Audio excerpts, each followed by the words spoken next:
This microphone looks appalling. It's like a gun, pistol. If anyone talking something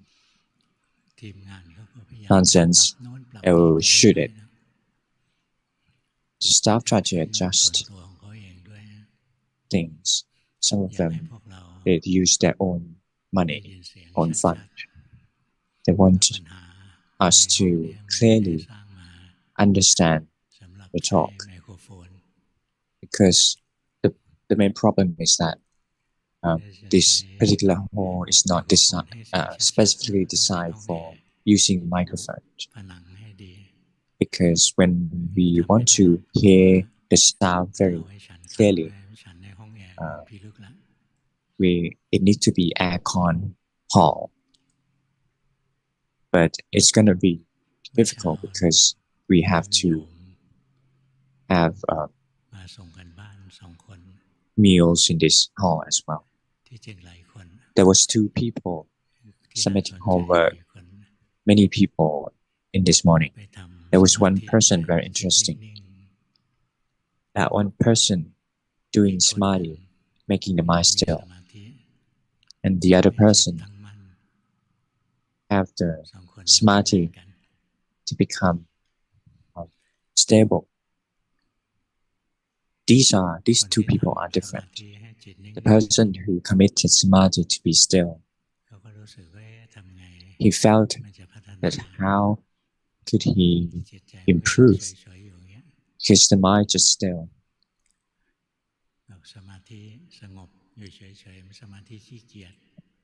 The calmness samadhi is the lazy samadhi. It has its own benefits. It helps our body and mind can get some rest.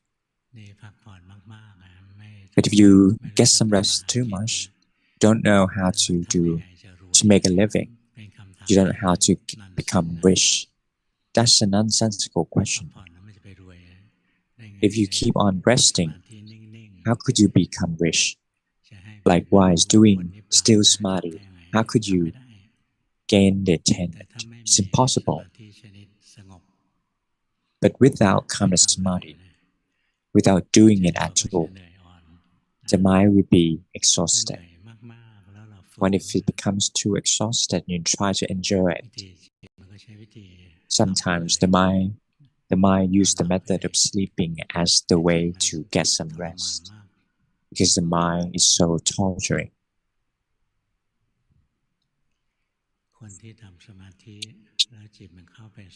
Those who do samadhi and the mind becomes still and calm, you have to activate, energize the mind to cultivate wisdom. You can do by contemplating the Dhamma, any particular topics of Dhamma. But the Dhamma masters that the forest disciplines to contemplate is the contemplate of the body. You can contemplate on other topics of Dhamma as well. I used to do that. For example, if you're stuck in the calmness samadhi, you can contemplate on the Dhamma related to Pamojjo or the aggregates or the 4 elements. The purpose here is to activate the mind to think, not let it become still. If it becomes still, then it couldn't give rise to wisdom because it's lazy. Most of the masters use the easy method and safe method. If you keep on contemplating the Dhamma, you never quit. You keep on contemplating one onto another, and you become breathless in the Dhamma. Most masters in forest disciplines that I've learned with them, they taught us to contemplate the body. We can do that through 4 ways. The first one, we contemplate through the asubha, the foul things. That's workable. Or we can contemplate the impermanence of it. it was suppressed by suffering all the time. It's not in our command. It's not ourself or belong to us. It's just only mass of substances and elements. We can do this as well. For those who study a lot of texts, they said that to contemplate the asupa or the foul things is merely kama samadhi. It's not good. You have to contemplate on the three characteristics. But actually, whatever you contemplated on, they're all kama samadhi because it's matter with thinking. If you contemplate on the body to be impermanent, you're still thinking it. You're still thinking that the body was suppressed by the suffering. You keep on thinking. For example, contemplating the body is not us, doesn't belong to us. It only means mass of substances and elements falling in and out. As long as you're still thinking, it's not vipassana practice. It's still kama samadhi. It makes your mind calm and happy and peaceful. Therefore, on the stage, if you want to try to fix the mind that's stuck in the samadhi to be still like that, you can contemplate on the foul things. It's doable. No matter what kind of contemplation, whether it's asubha, foul things, or the three characteristics, they're all related to kama samadhi. But there's one advantage, especially for the monks, like the young monks, young adult monks, their sensual pleasure is still strong. It doesn't mean that when they become a monk, they don't have the sensual pleasure at all. But actually, they're the same as lay people. Lay people have they can vent out. But for the monks, they cannot. They have to suppress them. Sometimes it's become stressful and it become idiosyncratic. But to contemplate on the foul things, there one's advantage. And it helps us to suppress the sensual pleasure, the lust. So most of the master taught their disciple to contemplate of the body as the foul things, asubha. To do that, it can be done through different ways. Depends on each technique. Some people produce different new ways to do it. It can be done because it's through thinking. Any thoughts can be possible as long as you still in the frame, to thinking in the frame of the foul things. Some people contemplate the body that looks beautiful and nice. It's not actually is beautiful and nice. It's only beautiful because of the hair and the skin. You can imagine the Miss Universe if they have a lot of things on their heads, the animals in their heads, and or all the hairs just gone.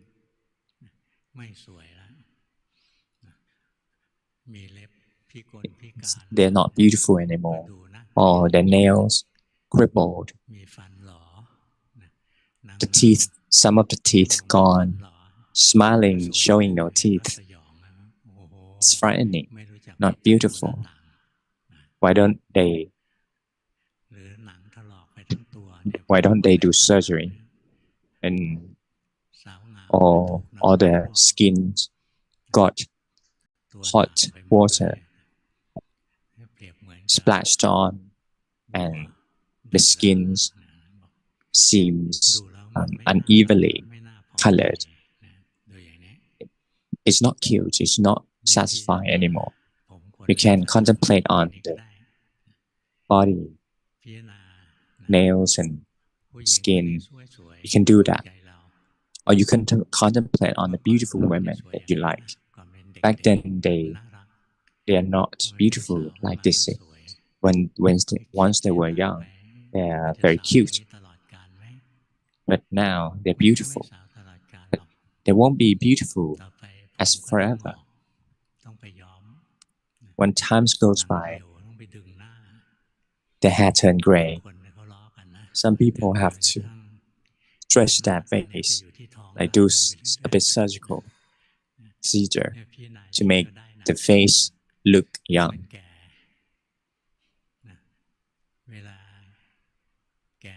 When they're getting old, they start from the hair becomes gray, there are wrinkles. First, the wrinkles happens on the back of your hand. Some people take a glance on your hands and see whether there are wrinkles. Actually, there are many people in this room doing so. They're afraid of being old. But for the gray hair, we're all accepting that. But once they become the wrinkles on the skin, but still we keep looking. On this area, it becomes wrinkle first on the hand. You keep on observing and contemplating that hair turned gray, wrinkles on the skin, tooth gone, the eyes that used to be beautiful, like the eyes of the deer. Anyone that look in the eyes of the deer, it's fairly crystal clear. But once they becomes old, their eyes becomes dull. Like those who are easily angry, they are not having a beautiful eyes. And then become weak and painful. They become old and cannot eating very much. Only skin left. And they die, passed away. At first, it will be cold on the feet. It actually becomes cold at the end of your feet first, before you die, and becomes crawling upon your head. It's keeping colder and colder. That particularly beautiful women, born and growing beautiful and then getting old, and now they are dying. At first, at the time of the death, only like a few hours pass by, the body becomes stiff. Once the more than 24 hours, the body becomes malleable and rotten. But if you put on the coffin, the cold coffin, some mold can germinate all over the body. Actually, the fault thing is actually within us. Even though you put in the refrigerator, your body still get the mold and foul. Without injecting the chemicals, your body will you turn green.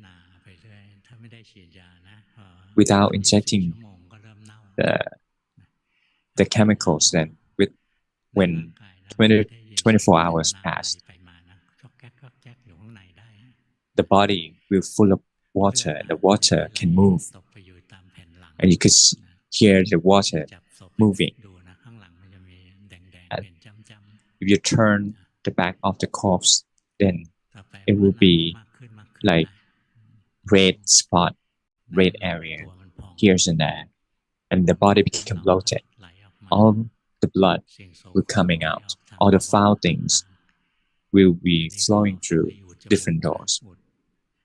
Nowadays, people use the things to block the doors, like put on the nostrils, being afraid of foul things coming out. Eventually, these are dying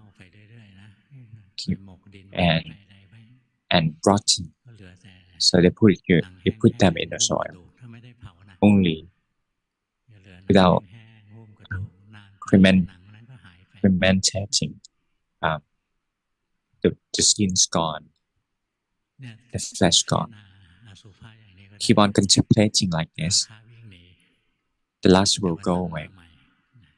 But the next day it will come again. And keep on contemplating repeatedly. You cannot suppress it anymore. Just keep on thinking. Like, you just want to contemplate it briefly because you know quite a lot that time of the death there's a process like this. So you lazy to be thinking like that. So the meditation objects that we use, the meditation techniques that we used to use and work, it won't workable. You have to think of other aspects. There was one master, I'm not sure whether Ajahn Wan or Ajahn Chuan. He likes one woman, and and in the rural areas when they want to take a number two, they go into the field, and there was one day that women go into the field to take a number two, and this monk went to have a look when he was a layperson, and he contemplated on that fountains, and he knew that he shouldn't be involved with women, and became strong. And Luangpu Wat Bang Nom Kho, when he was a young adult, he wanted to go ordain, and he realized that men addicted to women, and he found that, can I touch women? I wanted to know what the women like, because in the old times women and men don't mingle. Once the women granted permission, then Luangpu Ban take a grip on the chest of that woman, and he assimilate that chest to be your thigh. So he touched the thigh as well. So it's actually the same thing. So he ordained. So he become one's body vista. He has a lot of virtue. To contemplate on the four things can be done through different means. Depends on each individuals that develop these techniques. These techniques might be doable for this particular case, but it could be used differently in another case. You have to use mindfulness and wisdom. Some people want to leave the monkhood, like Tanpoli. He's almost not become Tanpoli. He used to go to Sabatum Temple. He used to live in the northeastern part of Thailand, Ubon Ratchathani province. But once he went to Bangkok for a while, he wanted to leave the monkhood. And he thought to himself, he's about to leave the monkhood. So he liked to do the dusk till dawn Dhamma practice in Sabatum temple. And he keep on thinking. He didn't think about the Dhamma. The mind wanted to leave the monkhood utmostly, and he keep on thinking what to do after leaving the monkhood. And he got a friend at a place, and he wanted that friend to do the same work as him, as the friend. And he keep on contemplating and thinking, scattering, that if he wants to do a job, he will be diligent, and his salary would be higher and higher, and then the boss will have loving kindness towards him, and he will be able to marry the daughter of the boss, and he'll become the master of the house, and he expand his business and have a lot of children. And the women the wife that used to help him with the jobs, she has to taking care of the children so she couldn't help. So he become exhausted from working. And then women then become unwell and pass away. I can't remember the whole details, but the direction of the story was like this. So he and single father and after taking of children and working as well. So other business just become getting worse and worse. And children keep on crying, weeping. She couldn't sleep at night. The life is very difficult. So the difficult of the life of the lay people becomes very difficult. So he realized that, he wanted to go to enter the monk. But then he realized that now he already became a monk. So he quit thinking of leaving the monkhood. And he's one of the prominent master. He's a lot of disciple. When I was paying respect to the first time I visited him, I was only 7 years old. He only taught me to chanting Buddha, breathing Buddha, and chanting, breathing Buddha, breathe out though, and counting 1 to 10, and 10 to 1. I couldn't count the number backwards, so I counted 1 to 100, and I start 1 to 100 again. Keep doing that. To contemplate on the body, all the fountains, you can contemplate whether your life is uncertain as well.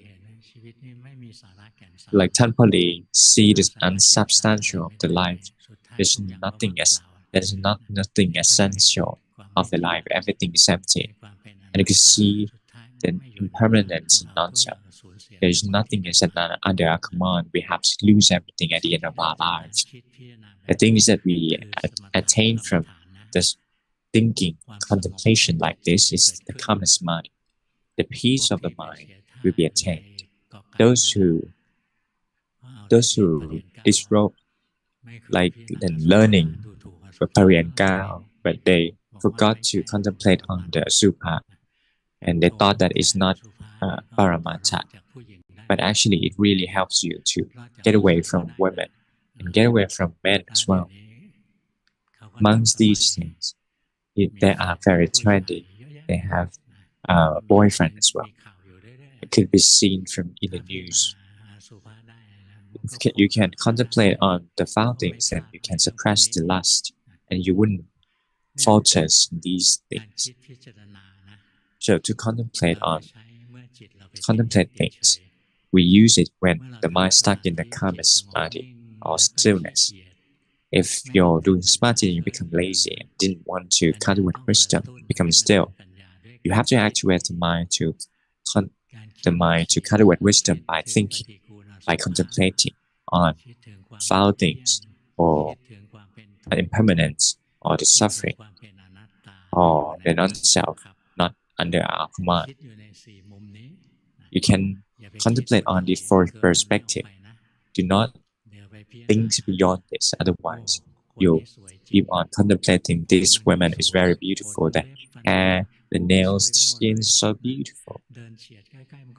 If you just walk by him or her, it's very beautiful. So the defilements that never rise, and the defilements that already embedded in it just becomes resurfacing. So those who falters because they're not be careful about their thoughts. They believe in Lord Buddha and have the Samma Sankappa, which is the right thought. We only think in terms of impermanent suffering non-self.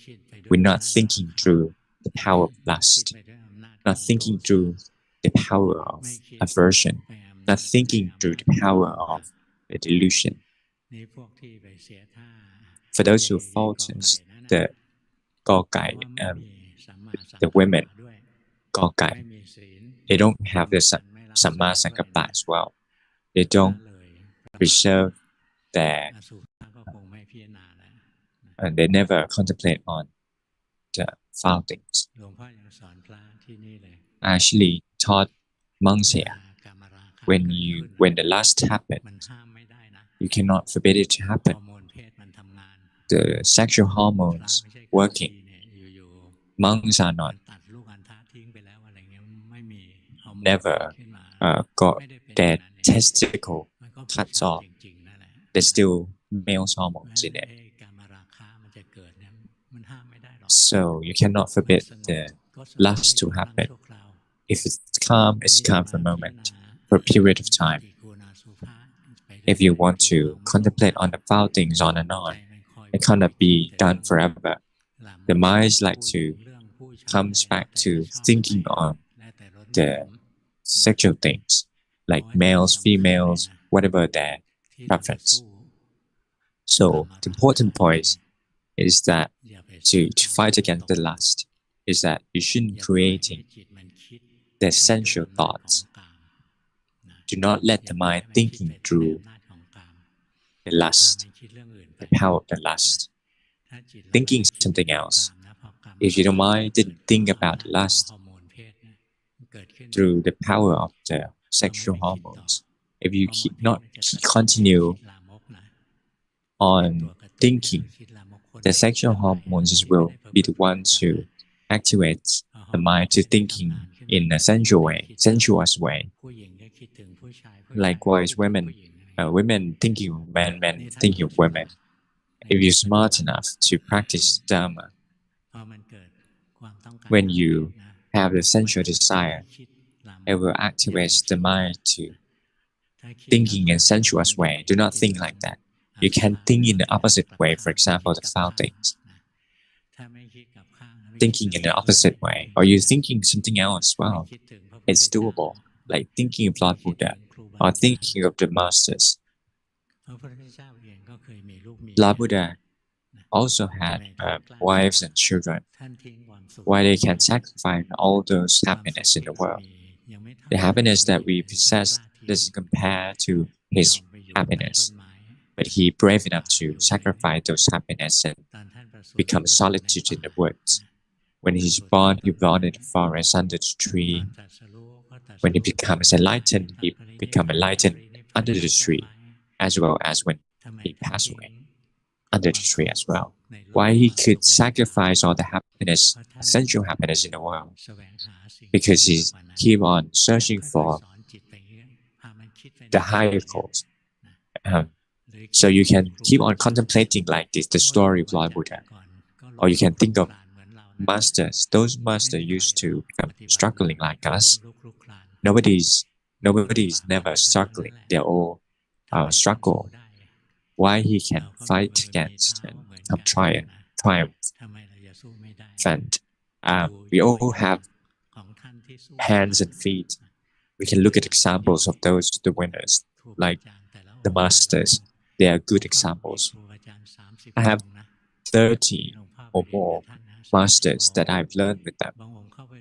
Some of the master, I went to visit and haven't talked to him even a bit. I just sitting closely to them and seeing his thoughts and words and actions of them. So I taught myself those things. Some of the master I have to ask them. Some of the master I didn't. I sitting close to them, and whatever I stuck, the master would tell me right away. The master that I learned with them is very supreme, superb. It's Thai jokes.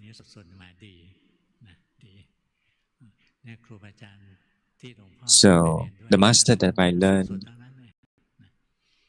with them is very superb. Those masters used to have defilements and struggling. But why they can accomplish? We are disciples of them. How could not we walk the footsteps of them? The mind likes to fight like this. If you don't let the mind go along with the defilement thoughts, if you don't let it happen, then the mind will become. If you let the mind think in the sensuous way, the lust will growing. If you're thinking in the terms of diversion, diversion will growing. A lot of information excites diversion and lust from time to time. For a period of time, it excites diversions like you're angry at that person that did this and that person. The mind is really angry. So if the mind angry, that's okay, but you shouldn't scold them. Nothing getting better. No matter how hard you scold them, they're still nonchalant. Then not become ache and pain at all. Not like you're throwing a fig at them. There was one monk. He would want to go to another village. His name was the village name Sunaparanta in Bali. And that villagers really hate the monks. And they are all hunters. But Buddha said that if they scold you, how would you handle that? And that particular monk said that it's better than they hit me. And if they hit you, what would you do? And he said that it's better than got thrown by the rocks. But if they throw the rocks, it's better than being dead. And if you die, what would you do? It's better than becoming suicide. That's how he look at this perspective of the world. Some people could see this. This is not a problem. It's a lesson for them to learn. That's the way he thought. He's not afraid of the death. So he let this particular monk go to Sunaparanta. Not sure where it is. There was one monk in Somanat temple. He read the script in the rocks, and you could see that it's Sampran in Thailand.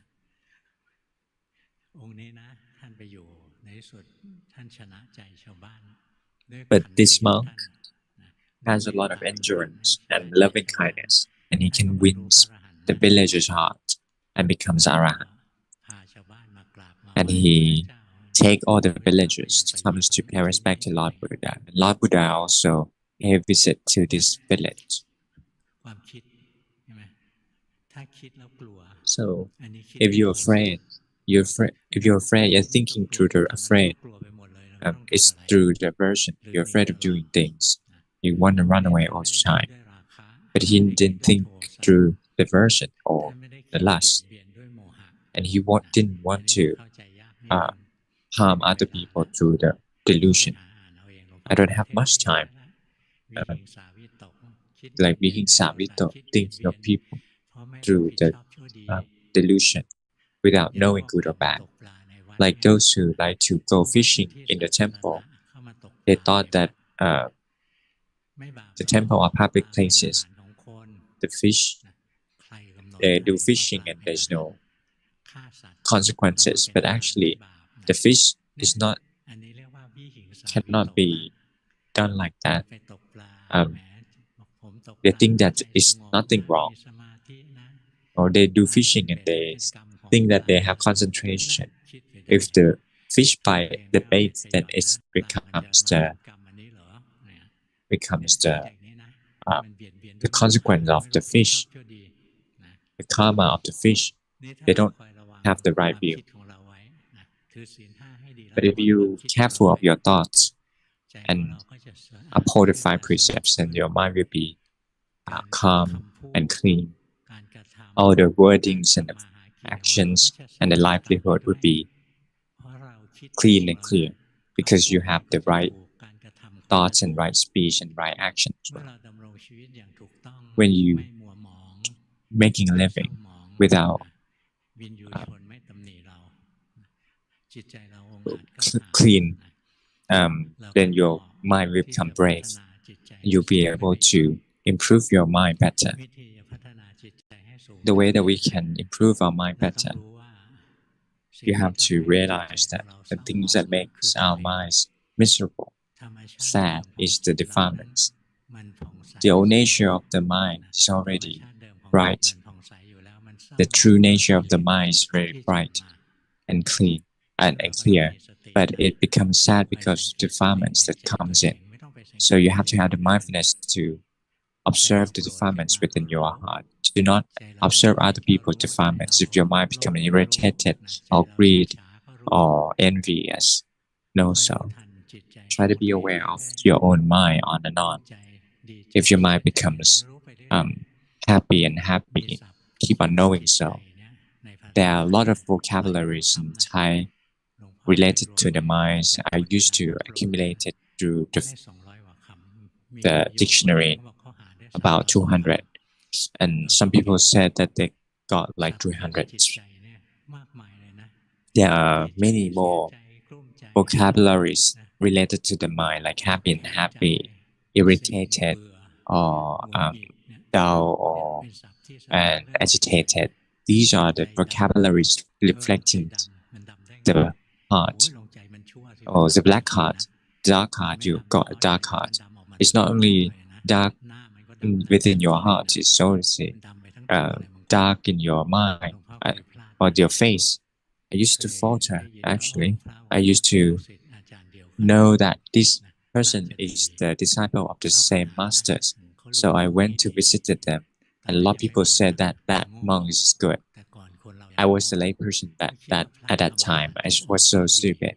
I thought that also the meditation monks is so good, all good. And I saw this monk that why this person is so dark and black. I thought that he practices very diligently and becomes scorched by the sun and becomes darker skin. But it's so dark. I didn't know that I saw through the spatial observation, not just the flesh eyes. I made understood when when it's dark, it's all dark. Like those who, the monks that committed abat, it's so dark as well. The dark heart or the bright heart, it's bright and clear, it's calm. The different vocabulary related to heart. It's very good of Thai people. Like the old people, they really good at observing their heart. That's why. Otherwise, they wouldn't be able to identify these vocabs. Or if you become sad,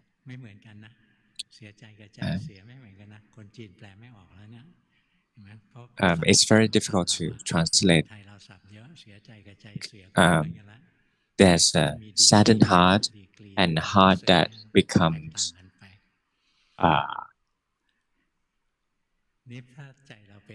falters, feel making mistakes, different kind. There are wholesomeness and unwholesomeness. You have to have the mindfulness to be aware of this. So, Samma Vayama, whether it's wholesomeness and unwholesomeness, you have to be aware of them till your mindfulness becomes quicker. Once your mindfulness becomes quicker, then the right mindfulness will arise. The right samadhi is not only calm samadhi, it's the stability of the mind. The difficult part of the Dhamma practice that I told, the most difficult thing is that to train the mind to become stable or make the mind become awakened. This is the most difficult part of the Dhamma practice through the eyes of myself, in my perspective. I'm not sure whether how the text said, but Lord Buddha said that the self-awareness is the beginning of the fight of overcoming the defilements. So the self-awareness is the phenomenon that when the minds become with yourself, to reach this point is no easy task, because you were born with delusions and die with the illusion. In order to break apart all the delusions, it's very difficult to make the mind becomes awakened. So I try to find a way, how could we become awakened? I was awakened since I was young, like 10 years old. My mind's become stable now, and aggregates are separated. How could we become awakened? You cannot enter the jhana samadhi. In this life, you cannot train yourself to enter the jhana. It takes many lifetimes. Those who can enter jhana, they train for many lifetimes. This is not sitting and say that they enter the jhana. That's not the true thing. Most people become drowsy and asleep in the samadhi. If you cannot do that, you can meditate on any kind of object limitation. You can use the body and mind or the thought as well. But the important part is that when you meditate on that particular object, you have to observe the mind. We don't focus on the calmness. We observe the mind. For example, breathing in, put and breathe out. Though if the mind is calm, no so. The mind scattered, no so. The mind drifted away, no so. The mind sending out to the breath, no so. Keep on observing the mind on and on, and learning through the mind on and on. If you could see the phenomena of the mind as they really are, then the mind can become awakened automatically. If the mind drift away to the world of thoughts, no so, and the mind that drift away to the world of thoughts will fall away, and the noble mind will awaken.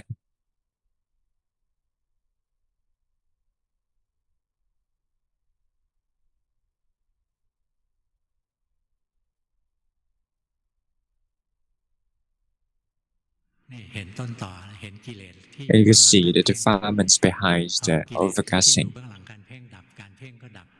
Once the defilements fall away, then overcasting will fall away as well. Overcasting is actually good fabrications. When you're drifting away, is that the bad, evil fabrications. You have to know the root cause of that. Why you want to overcasting? Because you're craving for goodness. Once you know the craving, then the overcasting will fall away. It's a good realms actually, but these good realms coming from the craving. It's creating realms, all kinds of realms. It's all created by the craving, whether it's good or bad. It's all the craving is behind all these actions. So you keep on training, knowing, meditating on objects and be aware of your own mind, learning of your heart. If your mind drifts away, no so, or focusing on the object, no so, on and on, then the mind will become awakened. Once the mind becomes awakened, then we reach the point when it becomes smooth. From now on, once the mind becomes awakened, as long as the mind becomes awakened, the aggregates will be separated automatically. Because in fact, the 5 aggregates are already separated. That's why it's called aggregates. Aggregates mean parts, mean heap, like parts. These 5 parts are already separated because our ignorance, we misinterpret that the whole aggregates are us. You see that when you are a self, there will be you holding to pull things together. You want to be calm. You want to practice Dhamma. You pull things together. That's why the aggregates become one. Actually, which in fact, all the aggregates are separated. But as long as your minds become stable, you can see that the aggregates are separated. You don't have to separate the aggregates. the aggregates are already separated. You can see that the form is one thing, the mind knows the form. The feelings, which is happiness within our hearts, are another thing. The mental the perception are one thing, the mind is another thing. The mental fabrication is one thing, the mind is another thing. Even the mind or consciousness itself is impermanent. Sometimes it's knower, sometimes it's lost, sometimes it's thinker, sometimes it's overgasser. So there will be knowing mind cut these phenomena. If you keep on drifting away, thinking and listening and seeing, you cannot practice Dhamma. The wisdom cannot arise because there's still delusion. The wisdom is non-delusion. Without delusion, the mind is to become stable. The right samadhi is the proximate cause of the wisdom. The wisdom is non-delusion. Once the mind becomes stable, the aggregates will be separated automatically. And then you could see that each aggregate portrays its duty, which is the three characteristics. The body, we don't really contemplate on the four things anymore, of the body anymore. We see the characteristics. So the important thing, the difficult part is that how could we awaken our mind? I've been teaching for many, like 10 or 20 or 30 years. It's all about awakening your mind. Once you become awakened, the aggregates will be separated. You can see that each aggregate under three characteristics. Up to this point, then the mind can walk the path on its own. Up to one point, the mind will become exhausted. So you do the calmness samadhi. So the calmness samadhi is very crucial. If you keep on cultivating wisdom all along, then you don't have enough samadhi, and it gives rise to the inside defilements and thinking that you're arahant. So you do calmness samadhi and then cultivate wisdom. Like we walk through the left and right foot. Calmness samadhi and vipassana, calmness samadhi, vipassana, repeatedly like this. First of all, but you have to have the morality, the 5 precepts. If you walk this path, then the Dhamma practice through deliberation, the attainment, will not be far away. It's far away because you don't know the path. If you know the path, then it won't take long. If your mind is correct, then the wisdom cultivations will be short. Most of the time that we practice is we try to cultivate our minds to be ready for the mind to cultivate wisdom. It might be difficult at first, but once if you keep doing, it's gonna be easy. Up to one point, it's nothing to do. I actually don't have to do. All the aggregates are separated on its own. I don't have to separate the aggregates. I could see the 3 characteristics from time to time. I see everything's empty.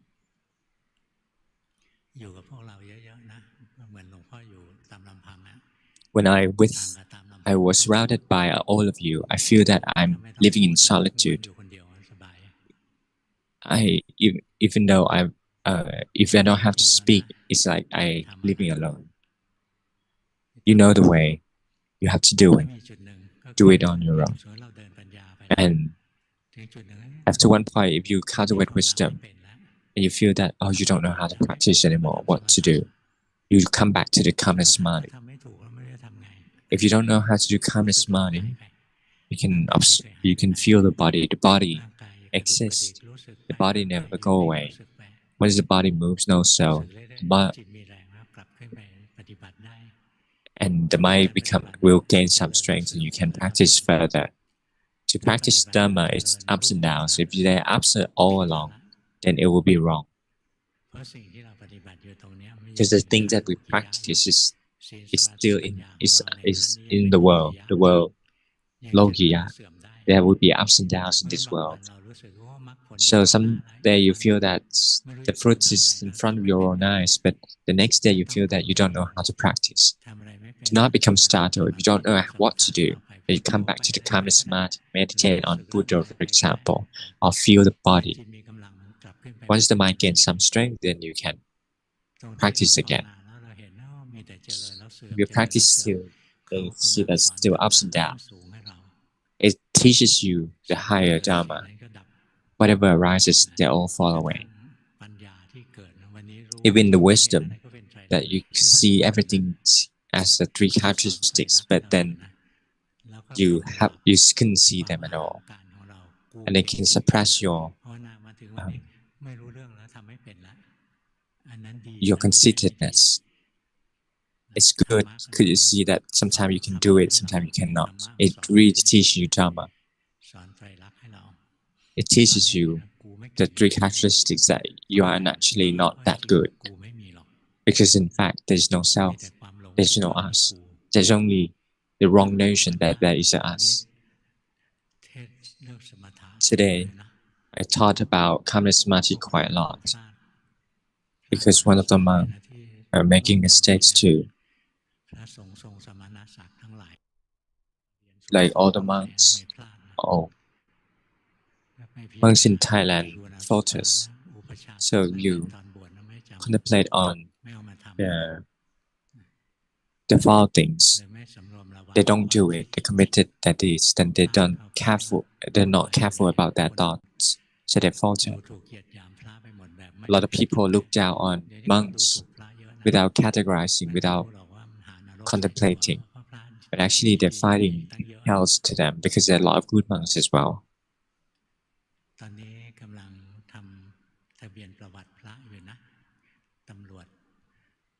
Now they're please try to record all the history of the monks like criminals, the criminal history, things like that, same thing. Some people, they want to do this to every monk, but actually sometimes the monk's gone, they enter the monkhood and leave the monkhood.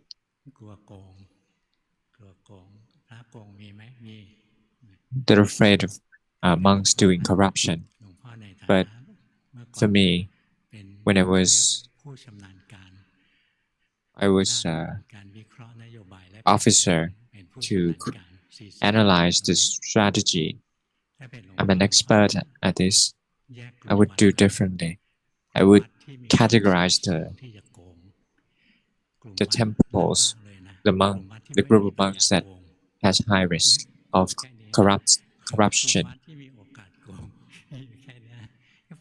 There's a high risk and low risk of corruption. It's impossible to do everything. If you want to inspect all of this, you need to find more people to do so. Some people want to find the person who manage all the money in the temples. They relate to people in the village like Abata or the officers in the village, but these people used to corrupt before. Like the managers of the Sanak already in jail. A lot of people corrupted. There are different rules and disciplines.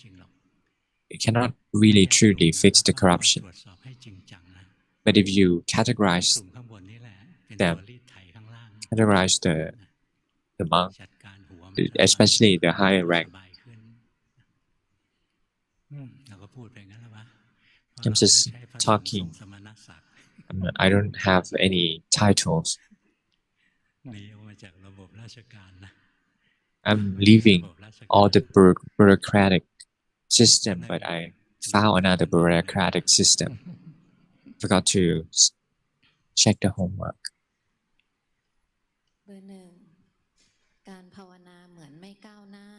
To practice Dhamma, I felt that there is no improvement. Sometimes mindfulness happens very quickly. I would observe the body and mind and the thoughts and the things behind the thoughts. that there is no self. It seems easy, but someday mindfulness doesn't arise. I feel self-awareness less.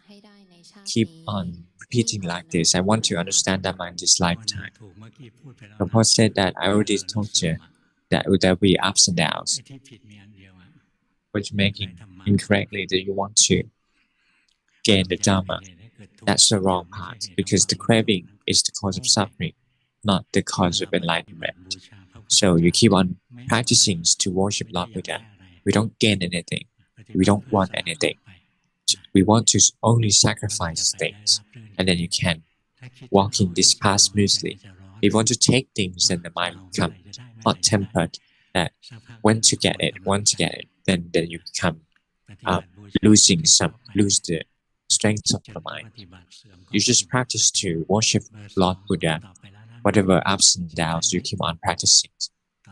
You remember that what I already answered you. Number two. Let's see if I answer your question already. I practice by walking meditation and see the body moving and taking turn observing the breath. I diluted in the well of thoughts and knowing, lost and knowing, lost and know again. I see the species within the action, all kind of characteristics. Once there are characteristics, I be aware of them. If there are speech of the mind, I know so. Luangpu said that it's actually good. You keep on, the mind keep on speaking, narrating. You cannot forbid it to happen. It takes 10 years. It takes decades to stop narrating. What you practice is good and very good. The mind is awakened. But now it's not off the base a little bit. You see that? The mind is in front a little bit. It's not with the body, it's beyond the body. When you practice, do not let it beyond the body. Now and just now it's different. Just now the mind was outside. When your practice is correct, keep on doing it. Number three. Number one, your weakness is the hot temper. You have to be careful. It will trick you to want to accelerate your practice, and once you accelerate your practice, you don't want to do it anymore. Just practice to worship Lord Buddha. Number two, your send the mind out to see. Number three, I practice in formal meditations through sitting after waking up in the morning. During the day, I try to observe the thoughts. There's a lot of delusion, aversion. I can see sometimes, I can see sometimes. Whenever there's suffering, I like to sitting meditation for calm and samadhi.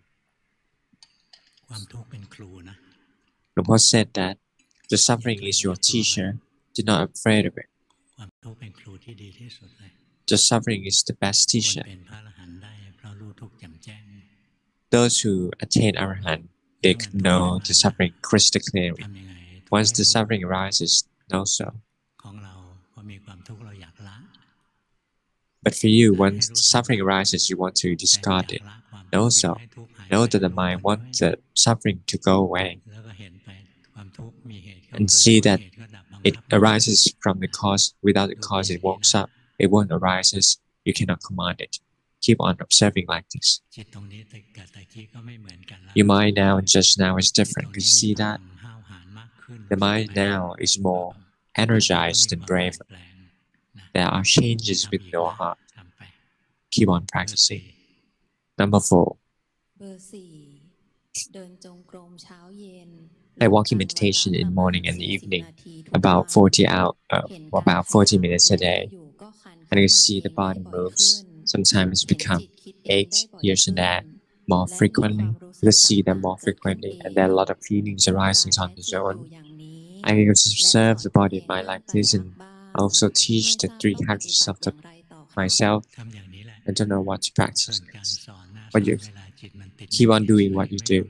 Once the mind becomes stuck and still and do not want to cultivate wisdom, do not think on the three characteristics when you see it. Just feel it, sense it. What you practice is good. Keep on doing. But now you're forcing the mind to be forcing the mind a little bit. You see that the mind is still more still than usual. Why still? Because you want to be good, so you force it. You want to practice. If you know the craving, then you stop forcing, and the mind will become natural. If your mind becomes natural and normal, there's no bias. There was no overwhelmed by the aversion delusion. The normal mind is not meddled with the bias. Without the bias, they can see the three characteristics. With the bias, can see the three characteristics. Like you like this and like that, or hate this and hate that. Number three, your mind have a lot of bias. Hate this and like that to a large extent. Number four, you're good. Keep on practicing gradually and you're gain more good understanding. You're walking the right path. Number five, wait a second. Number two, your mind inclined to go outside a little bit. And you breathe in.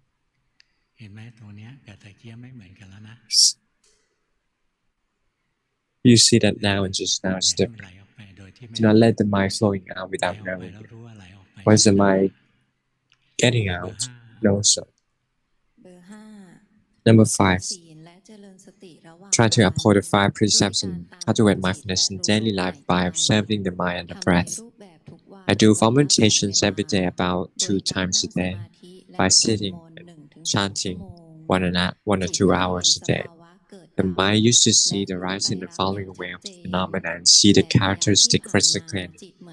But nowadays I feel as if the strength of the mind is not enough. I only see the mind that stable is not stable, but I can see the body and mind are separated. Can you give me guidance, please? What I'm teaching is in the morning is all the path that you have to make. Because you see that there is strength of the mind more and more. When you talk to me, you might gain some strength. But do not invite me to talk to you much, otherwise I'll lose my strength. Keep on practicing. Your mind still struggling, is striving. Do not practice because of the greed. Your mind still struggling. If anything happens, just know so. Then the mind becomes calm and happy with yourself more and more. The craving is the one that makes your mind running around. So keep breathing. See the body breathing with the mind as observer. Number 6. I used to submit homework. Luangpu taught me that the world and the Dhamma doesn't conflict. So I comply with your teachings. I practice in this world. See the mental formations more. And also I don't attach to them. But there's sometimes that attach to the boredomness becomes suffering. Once I can let go of them, I stuck in the emptiness. In this emptiness, sometimes I could let go, sometimes I couldn't. Sometimes I attached so that it gives rise to suffering. I'm not sure what to do, how to handle my mind. You have to handle anything, you just know the mind. If the mind is stuck in the emptiness, know so. If your mind could see that whenever you're attached to these things, it causes you suffering, know so. Just know what you can know. Your practice is good, number 6. It's very good. The mind is gentle. You see things. Just know things. Know the phenomena. Now you're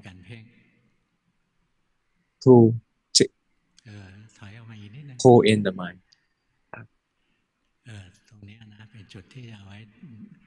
Here is the point that you can observe the body and mind with the neutral mind.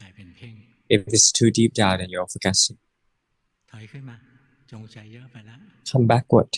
You have too much intention. You see the intention?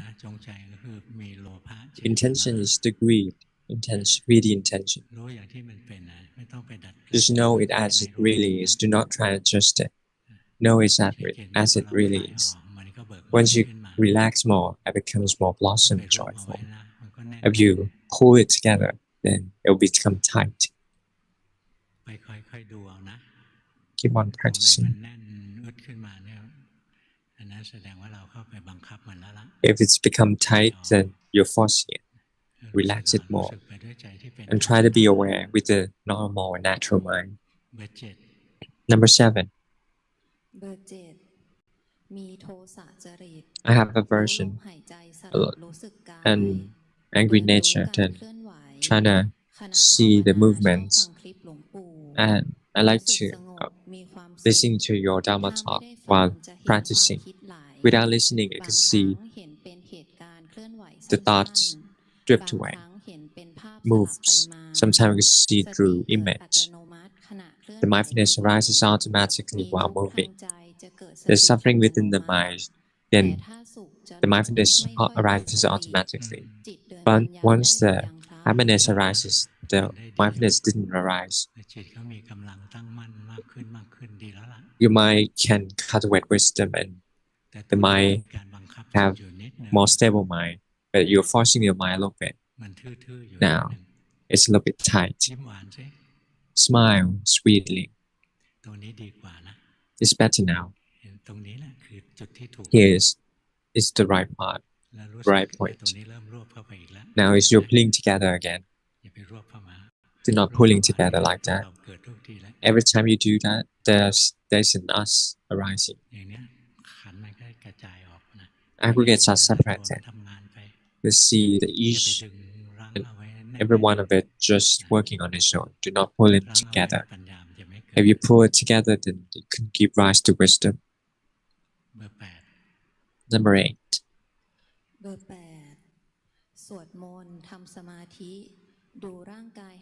I chant and sitting meditations, observing the body breathing now. I see the mind scattered and calm. I walking in the morning and evening and listening to the Dhamma talk altogether. I see the body walking and the mind drift away to the listening of Dhamma. And listening to other things, the mind drift away to thoughts. Now, for the period of time, there is no forcing of the mind. During the day, I do house shows, have the mindfulness to observe the body moves and stop. The Lord said that it's correct. Keep on doing. That should be all for today. It's been 1 minute late.